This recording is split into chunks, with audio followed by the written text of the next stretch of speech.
How is it going, guys? Today we are going to be working on my FRS and we're going to be upgrading the motor mounts. I've got some Cusco motor mounts here that are going to be a lot more rigid and stiff compared to the stock ones, and this is going to help to reduce the amount of movement the engine sees when it's under load and effectively make it more efficient in transferring the power that it produces through the transmission and ultimately to the wheels.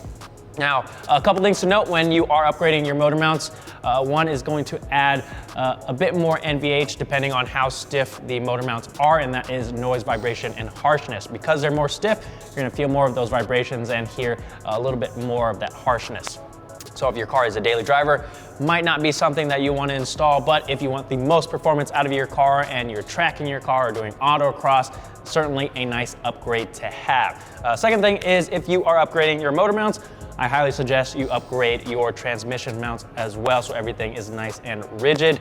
But yeah, that's pretty much it. Let's get this car up in the air and I'll show you guys exactly what you need to do. Before we get the car up in the air, there is a couple things we need to do in the engine bay. If you guys are running any sort of strut race or bar, you need to remove that because when we start jacking up the engine, it's gonna come into contact with that and we're not gonna have enough room to get the motor mounts out. So I've got the Grim Speed bar here. I've got the 4 12mm nuts removed so we can take this out. And I've also removed the bolts that are holding the airbox in place just to make sure nothing is snagged or there's no stress on the inlet or the box.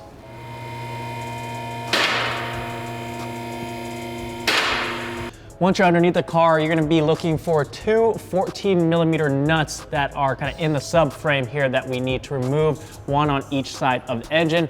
This side here is the passenger side, so we'll just hit this with the impact. Then we'll go to the driver's side.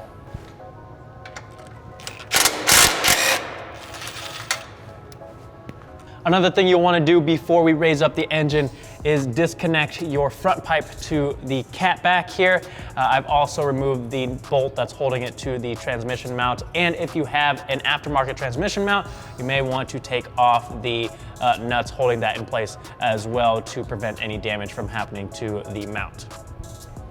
With the mounts released from the subframe, I've got a stand underneath the oil pan here with a block of wood, and we're gonna use this to raise the engine up about 2 to 3 inches, and that's gonna give us access to the bolts that are holding the mounts in place and should give us enough room to wiggle the mounts out once we have those undone.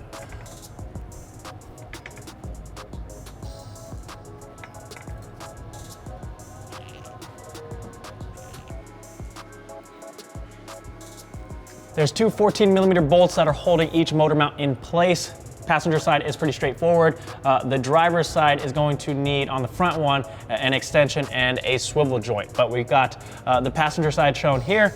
So I've just got a 14mm socket on a ratchet.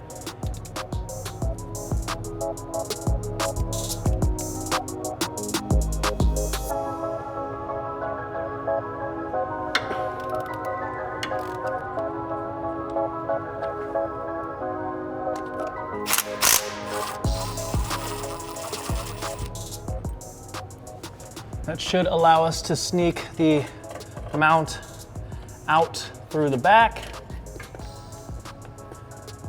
just like that.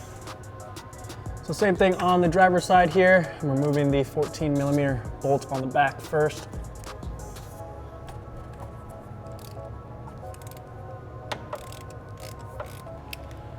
Like I said, for the front bolt on the driver's side, I've got a standard 14mm socket on a swivel joint and an extension.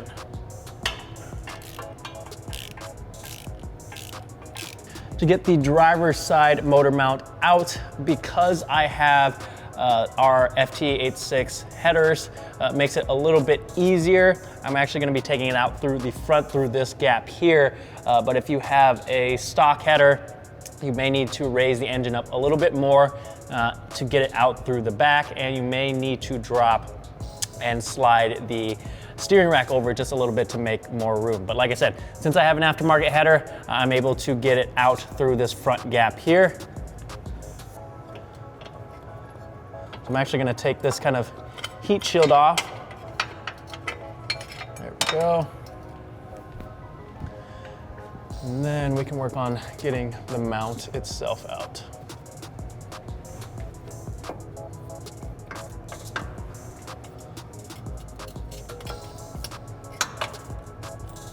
So what I've done is flipped it over and then slid the back side down through this opening here, and that allows me to slide it out this way.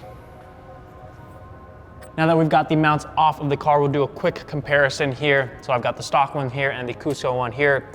You can see when taking a look at the OEM ones, they're made out of a hard plastic and they've got a large bushing here, whereas the Cusco ones are made out of steel, and then they've got two smaller bushings that are a lot harder material compared to these stock ones. Another thing you'll notice is that the OEM ones have this kind of like heat shield right here. You can transfer these over to the new motor mounts. Mine are super rusty, so I'm probably gonna do this at a later time, sand these down and repaint them and then reinstall them later on down from the road. But for the sake of this video, we're gonna leave them out.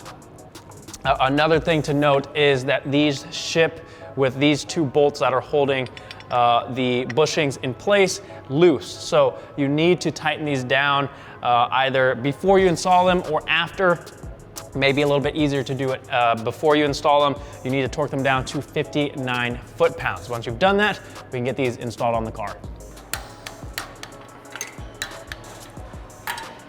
Now we can slide the new mounts into place. We're gonna reuse the old hardware.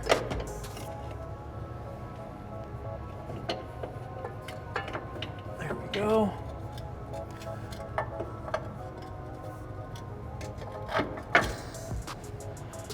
You're gonna wanna torque the two 14mm bolts to 26 foot-pounds, and then the one 14mm nut on each side to 33 foot-pounds. Same thing over on the passenger side.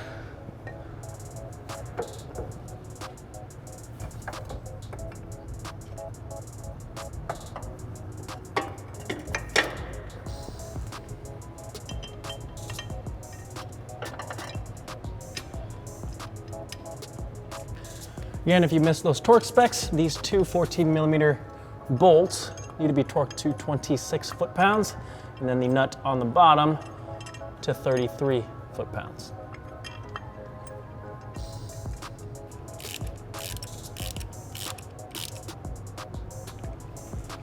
The mounts are bolted to the engine, so now we can lower the engine down and guide these studs back into the holes in the subframe.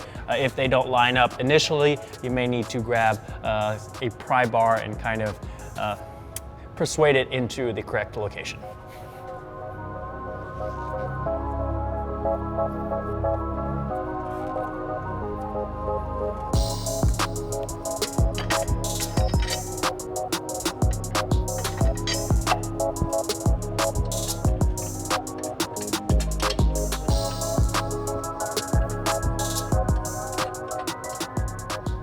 Now I just need to torque those two nuts down to 33 foot-pounds, get the strut bar reinstalled and the bolt for my intake, and we are set.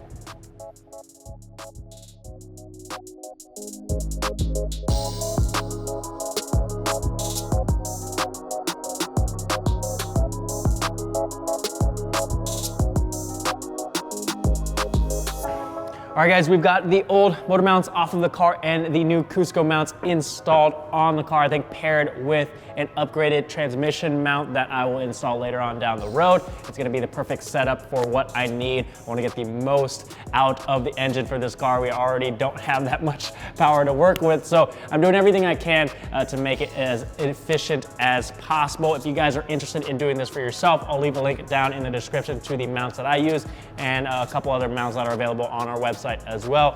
Let me know if you guys have any questions at all. Thank you guys for watching, and I'll see you guys next time.